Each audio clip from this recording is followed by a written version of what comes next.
Bonjour, je suis Edith Bouvier, journaliste française en reportage en Syrie avec un groupe de journalistes.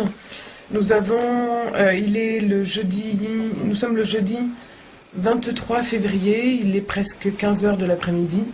Nous avons été blessés dans une attaque hier, mercredi matin, avec le groupe de journalistes, dans lequel Marie Colvin et Rémi Hochlik ont été tués. Moi, j'ai la jambe cassée au niveau du fémur, dans le sens de la longueur entièrement, et dans le sens horizontal également. J'ai besoin au plus vite d'être opérée. Ici, les médecins nous ont très bien traités, autant qu'ils le peuvent, seulement ils ne peuvent pas pratiquer d'opération chirurgicale.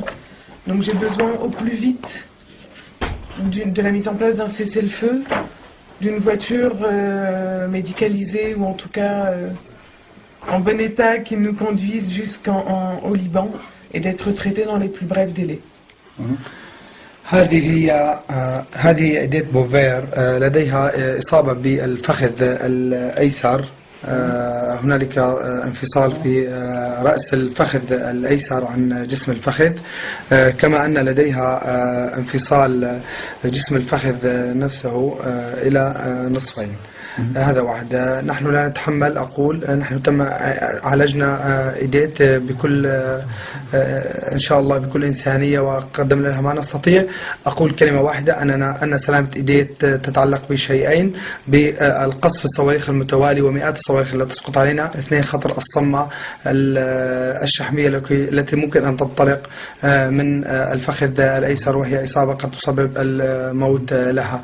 لذلك نرجو التدخل سريعا لإيقاف الصواريخ أولا، ثانيا لسحب إيديت. إيديت هي ليست أسيرة لدينا، إيديت هي في منزل، والحمد لله هي بصحة جيدة إن شاء الله.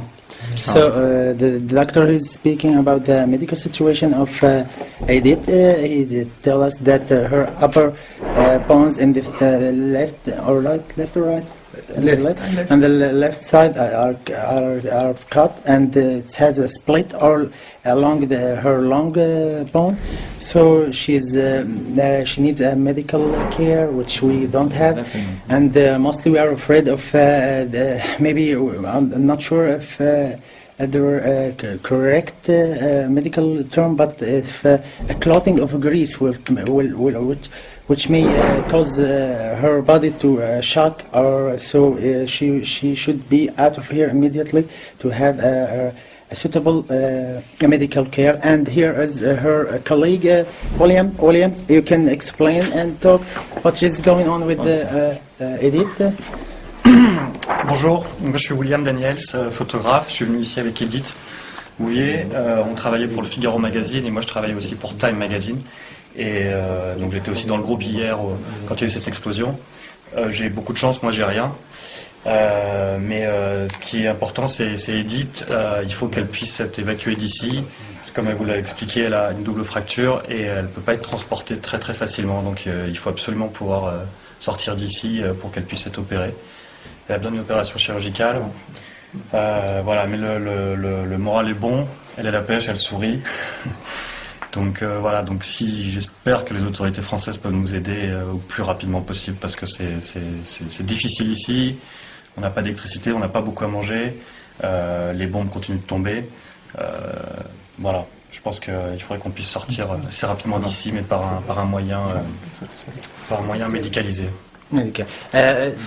Are you here under any? Do you speak this, William, under any force or under threat? Are you threatened here, or are you our guest, or what? We need your people, your government. Be aware.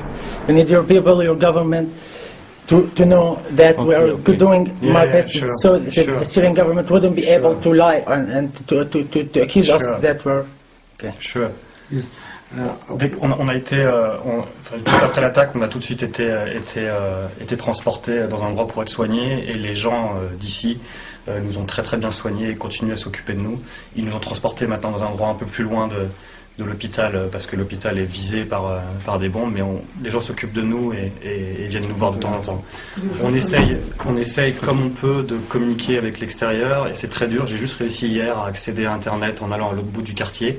Mais c'est très dangereux d'aller à cet endroit-là, et en plus les connexions ne marchent pas très très bien. Donc on s'est concerté et on s'est dit que cette vidéo pouvait aider à dire un peu à tout le monde quelle était notre situation ici. Okay. بالطبع لابد من التعليق على نقطة مهمة بأنهم موجودين الآن داخل حي بابا عمر، وكما ترون مقطوع الكهرباء، مقطوع المياه، مقطوع كل شيء، ونحن حاولنا نضعهم بنقطة آمنة جدا، ولكن رغم ذلك لا زالت الصواريخ تمطر حي بابا عمر. نحن نناشد منظمة الصليب الأحمر إلى التدخل فورا لإخراج هؤلاء الناس الصحفيين حتى نخلي مسؤوليتنا منهم. تكلموا وتحدثوا وأخبروكم بأننا لا نحتجزهم، إنما هم ضيوف لدينا، وهم حاولنا أن نقدم لهم ما نستطيع. أخبركم الدكتور محمد عن وضعهم الصحي، هم بحاجة إلى علاج. يعني نتمنى من منظمة الصليب الأحمر التدخل فورا وإخراج إيديت، ولا سيما بأنها بحاجة إلى عناية مركزة، وإخراج بقية الصحفيين. وهذا هو الوضع. وسمعتم بآذانكم الصواريخ التي تهطل حتى على المنزل المتواجدين فيه، على الرغم من أنه يعني من أمل المنازل التي بقيت داخل حي بابا عمر. Here Khalid asked the French government and the Red Cross for help and to evacuate these injured people, so they take the responsibility out of our shoulder, because we are here in a very dangerous situation. Themselves are hurting all over the area in Bab Amr. So we plead for you to come and evacuate them and give them the right medical attention they need.